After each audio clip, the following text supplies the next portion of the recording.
40 ஆண்டுகாலமாக தண்ணீரே இல்லாமல் எங்கள் பகுதி மக்கள் மிகவும் வாடிக்கொண்டிருக்கின்றனர். இரு பெரும் ஆளும் அரசுகள் என்று கூறிக்கொண்டு இருக்கும் அவர்கள் தண்ணீரை தராமல் அவர்கள் செய்த சாதனை ஒன்று, எங்கள் மக்களின் வேதனை மட்டும்தான் அவர்கள் செய்த சாதனை. ஏனென்றால் 58 கால்வாயிலிருந்து தண்ணீர் தரவில்லை என்றதை இங்கே கூறிக்கொள்கிறோம். உட்காருங்க உட்காருங்க. அதே போல ஆட்டாதீங்க, உட்காருங்க உட்காருங்க உட்காருங்க உட்காருங்க உட்காருங்க உட்காருங்க உட்காருங்க. அதே போல உட்காருங்க அதே போல உட்காருங்க உட்காருங்க உட்காருங்க. 58 கால்வாயில் இங்கு வல்லரசு அவர்கள் கொண்டு வந்தார்கள். அவர் பெயரையும் சூட்ட வேண்டும். முன்பு இருந்த ஆட்சியாளர்கள் இருந்தாலும் சரி, இத்தனை ஆண்டுகாலம் வந்தாலும் சரி, தண்ணீரை ஒரு அடிப்படை தேவை, தண்ணீரை கொடுக்கவில்லை என்பது எங்களது குற்றச்சாட்டு கிடையாது. எங்கள் மக்களின் வேதனை, எங்கள் மக்களின் வேதனையை நான் கொடுத்து கொண்டே ஆக வேண்டும். உட்காருங்க. அதே மாதிரி அந்த 58 கால்வாயை நீங்கள் கொண்டு வந்தாலும் அந்த தொட்டி பாலத்தை நாங்கள் தான் கட்டி கொடுத்தோம் என்று சொன்னாலும் அதற்கு தண்ணீரை நீங்க கொண்டு வரவில்லை என்பதுதான் மக்களுடைய வேதனை. பேசி முடிச்சோம். எங்கள் மக்களுடைய வேதனையாக இருக்கிறது. அதே போல பதில் அதே சொல்லிட்டோம். அதே போல 58 கால்வாயை முடிச்ச பிறகு சொல்லுங்க. நான் தான் வாய்ப்பு தரேன்னு சொல்றேன். 58 கால்வாயை நிறைவேற்றி விட்டோம். 58 கால்வாய் ஆசியாவிலே மிகப்பெரிய தொட்டி பாலம் அமைத்தோம் என்று கூறிக்கொண்டால் மட்டும் போதாது, அதில் தண்ணீர் வர வேண்டும். இதில் வேடிக்கையான விஷயம் என்னவென்றால், வைகை அணையில் போன வருடம் 4 முறை வெள்ள அபாய எச்சரிக்கை விட்டாங்க. ஆனா 4 முறையும் ஒரு உபரி நீரை கூட எங்க பகுதி மக்களுக்கு அவங்க கொடுக்கவே இல்லை. அதுதான் பெரிய வேதனை. தண்ணியே இல்லை. இந்த வேதனை எங்க சொல்றது? நாங்க அந்த மாமன்றத்தில் தான் சொல்லணும். ஏன்னா இன்னொரு விஷயம், இங்க இருக்க சட்டமன்ற உறுப்பினர்கள் அனைவரும் 200 அடி 300 அடியில் தண்ணி இல்லைன்னு சொன்னாங்க. ஆனா 200 அடி 300 அடியில் தண்ணி இல்லைனாலும் எங்க பகுதியில் 1100 அடி போட்டாலும் தண்ணியே இல்லை, நிலத்தடி நீரே இல்லை. நிலத்தடி நீர் இருக்கிறதுக்காக தான் இந்த மாதிரி ஒரு திட்டத்தை கொண்டு வந்தாங்க PN வல்லரசு அவர்கள். அதை நிறைவேற்றி தரவே இல்லை. இந்த தண்ணி இல்லாம இங்க மக்கள் ஒரு 5000 ஆரம்பிச்சாங்க. ஒரு 30 வருஷத்துல இருந்து இன்னைக்கு 20,000 குடும்பங்கள் வெளி மாநிலத்துல போய் வேலை பார்த்துட்டு இருக்காங்க. இந்த மக்கள் எல்லாம் வெளி மாநிலத்தில் வேலை பார்க்கறதுக்கு ஒரு அடிப்படை வசதி, ஒரு விவசாயிகள் தண்ணி இல்லாம இருக்காங்கன்றத எங்களோட கோரிக்கை. அது ஒரு பிரதான கோரிக்கை. எங்க மக்கள் ரொம்ப வேதனையான விஷயம். ஒரு விஷயத்தை கூட செஞ்சதில்லை. இன்னொரு விஷயம், நல்ல வேலை தமிழக வெற்றி கழக அரசு இந்த தடவை வந்துருச்சு. இல்லைன்னா எங்கள் பகுதியே இந்த மேப்பிலே காணா போயிருக்கும். உசிலம்பட்டி மேப், அந்த மேப்பில் தமிழ்நாடு மேப்பிலே உசிலம்பட்டி காணா போயிருக்கும். எந்த ஒரு நலத்திட்டையும் செய்ததே இல்லை. ஏன்னா நான் இதை சொல்லிதான் ஆகணும். இதை சொல்லிதான். இது பாதிக்கப்பட்ட ஒருத்தர் நானும் ஒருத்தன் தான். பாதிக்கப்பட்ட மக்கள் நானும் ஒருத்தன் தான். அதனாலதான் நான் சொல்றேன். எங்கள் மக்கள் உறுப்பினர் ஏவா வேலு அவர் உட்காருங்க உட்காருங்க உட்காருங்க. ஒருத்தர் மட்டும் உட்காருங்க உட்காருங்க.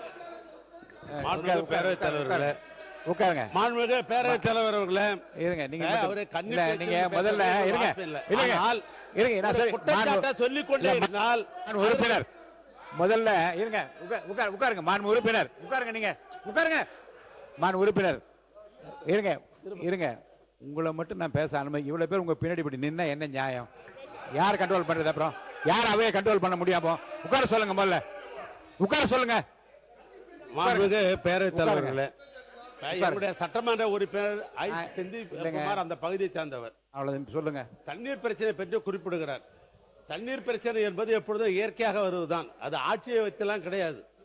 மழை பெய்யலனாக்கா இப்ப தண்ணீர் பிரச்சனை வரதான் செய்யும். அதுல ஒன்றும் மாற்று கருத்து இல்லை. அதே போன்று 400 அடி 800 அடி 1200 அடி அப்படின்னு பார்க்கிற பொழுது ஒரே ஊர்ல பாத்தீங்கன்னா ஒரு இடத்துல 400 அடி போர் போடணும், இன்னொரு இடத்துல 800 அடி போடணும், இன்னொரு 1000 அடி போடணும். இது நேரடியாக ஒரு அரசாங்கத்தின் குற்றச்சாட்டு கூட சொல்ல முடியாது. அது இயற்கை தான்.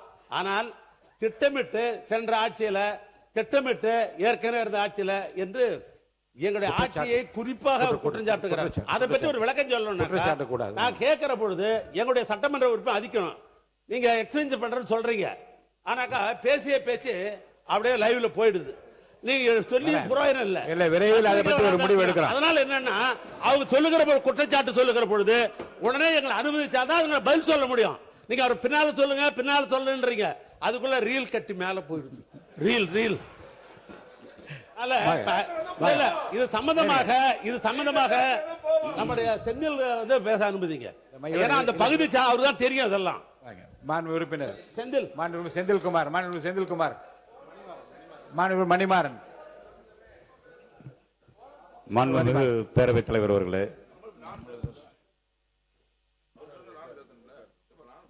அவர் பேசுகின்ற பொழுது சொல்லியிருக்கிறார், உசிலம்பட்டி சட்டமன்ற தொகுதியை 2 கட்சிகள் ஆட்சி செய்தது, ஆனால் எதுவுமே செய்யவில்லை என்று. அரசு கல்லூரி கொண்டு வந்தது அங்கே தலைவர் கலைஞர் அவர்கள் என்பதை மறந்துவிட வேண்டாம்.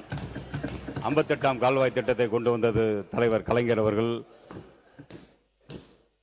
இல்ல, அவர் சொல்றாரு உசிலம்பட்டி தொகுதி மேப்பிலே காணாம போயிருந்து சொல்லிட்டு. மதுரை மாவட்டத்தில் அதிக செழிப்போடு இருக்கிற ஏரியா உசிலம்பட்டியும் சோழவந்தான் பகுதி என்பதை நான் இந்த நேரத்தில் குறிப்பிட. மாண்பு உறுப்பினர் விஜய், நீங்க தொடர்ந்து பேசலாம். மாண்புமிகு பேரவைத் தலைவர் அவர்களே, செல்வ செழிப்பாக இருக்கிறது சட்டமன்ற உறுப்பினர் அருகில் இருக்கும் சட்டமன்ற உறுப்பினர் தான் சொன்னாங்க. ஆனா நான் வந்து என் குரலை வந்து மக்கள் குரலா தான் சொல்றேன், அந்த வேதனையை தான் சொல்றேன். அதை புரிஞ்சுக்கிறாம இவங்க பேப்பர்ல படிச்சுட்டா அது தொகுதிக்கு நடைமுறைக்கு வந்துருமா, இவங்க பேப்பர்ல அறிவிச்சுட்டா அது தொகுதிக்கு நடைமுறைக்கு வந்துருமா, அந்த தொகுதியை பார்த்தா அந்த மக்களை பார்த்தா இன்னும் வந்து அவங்க சட்டம் ஒரு சட்டை போறது கூட 80% மக்கள் அவங்க நல்லா இல்ல. பேரவைத் தலைவர் அவர்களே, அவங்கள ரொம்ப பாதிக்கப்பட்டு இருக்காங்க. அவங்க சட்டை போடுறது கூட தீபாவளி பொங்கலுக்கு போட்டப்போ அந்த ஒரு சட்டையை 1 வருஷமா போட்டுட்டு இருக்காங்க. அந்த மாதிரி தான் இருக்காங்க, செல்வ செழிப்பா இருக்காங்கன்னு சொல்றாங்க. நான் அந்த மக்கள் குரலா தான் நான் அங்க இருப்பேன். எத்தனை எதிர்ப்பு வந்தாலும் எது வந்தாலும் நான் அந்த குரலை பதிவு செய்வேன். மக்கள் வேதனைப்படுகிறார்கள், பதிவு செய்வேன். மாற்றம் என்று இந்த அரசை சொன்னீர்களே, ஒரு நிவாரணத்தை கூட இந்த நடந்த நிகழ்வு அது. அதை நான் இந்த இடத்துல சொல்றேன். ஆட்சிக்கு வந்த ஒரு மாத காலத்துல ஒரு துயர சம்பவம், இடி விழுந்து 3 பேர் இறந்து விட்டார்கள். அதை உடனே எங்க பொறுப்பு அமைச்சரிடம் உடனே தெரிவித்தோம். உடனே மாண்புமிகு முதலமைச்சரிடம் தெரிவித்து இறந்த வீட்டில் இறுதி சடங்கு முடிந்த உடனே போய் நின்று நிவாரணத்தை கொடுத்த அரசு தமிழக வெற்றி கழக அரசு. எங்கள் பகுதி மக்கள் அப்போ ஒன்று சொன்னாங்க, எம்எல்ஏவே பார்த்ததில்ல. இன்னைக்கு அமைச்சர், எம்எல்ஏ, கலெக்டர் எல்லாரும் வந்திருக்காங்க, எங்களுக்கு அதுவே பெரிய சந்தோஷம், ஆறுதலா இருக்குப்பா அப்படின்னு சொல்லி ஒரு துக்க வீட்டுல கூட சொன்னாங்க. அதுதான் எங்களை தமிழக வெற்றி கழகத்தோட ஆட்சியோட மாற்றம். அதே போல எங்கள் மக்களின் வந்து வாழ்வாதாரம் ரொம்ப பாதிக்கப்பட்டுதான் இருக்கு, பொருளாதாரம் பாதிக்கப்பட்டிருக்கு. ஏன்னா இந்த அரசுகள் வந்து ஏன்னா கன்னி பேச்ச கூட பேச விட மாட்டாங்க. இங்கேயே இவங்க தான் பேசுவாங்க, வெளியிலேயே அவங்க தான் பேசுவாங்க. அவங்க பெரிய அவங்க அனுபவம் வாய்ந்தவங்களா இருக்கட்டும். ஆனா நாங்கள் முதல் முறையா இருந்தாலும் பதவி ஒண்ணுதான், எம்எல்ஏ என்றது பதவி ஒண்ணுதான். அது நான் என்னுடைய குரலை நான் சொல்லிதான் ஆகணும்.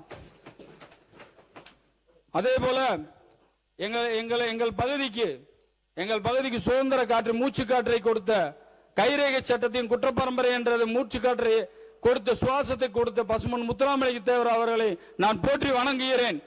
அதே போல உயர்கல்வி, எங்களை போன்றவரை உயர்கல்வி படிக்க வைப்பதற்கு முற்றிலும் அதற்காக போராடியவர் இங்கே முன்னாள் சபாநாயகராகவும் சட்டமன்ற உறுப்பினர் இருந்த PK மூக்கிய தேவர் அவர்கள் தான். அவரையும் போற்றி வணங்குவோம். அதே போல எங்கள் மக்கள் குறையை நாங்கள் எல்லாம் தூங்குவதே இல்லை. ஆனா எங்க மக்கள்கிட்ட எப்படியாவது இந்த தண்ணி கஷ்டத்தை எப்படியாவது தீர்த்துடணும் நாங்க நினைச்சு கவலையோட இருந்தாலும் எங்களுக்கு ஒரே ஒரு ஒற்றை நம்பிக்கை, மக்களின் நம்பிக்கை, எங்கள் அண்ணன் இருக்கிறார் என்ற ஒரே நம்பிக்கையில நாங்க சரி செய்து கொடுத்து விடுவோம், உங்களுக்கு தண்ணி வந்துடும் சொல்லி நாங்க அந்த நம்பிக்கையை கொடுத்து வச்சிருக்கோம் பேரவைத் தலைவர் அவர்களே. அதனால் மாண்புமிகு முதலமைச்சர் அவர்கள் கருணை கூர்ந்து எங்கள் பகுதியை அவர் வந்து நேரடி பார்வையில் வைக்க வேண்டும் என்று நான் இந்த சபையில் நான் பேரவைத் தலைவர் வாயிலாக கேட்டுக்கொள்கிறேன். நன்றி, வணக்கம்.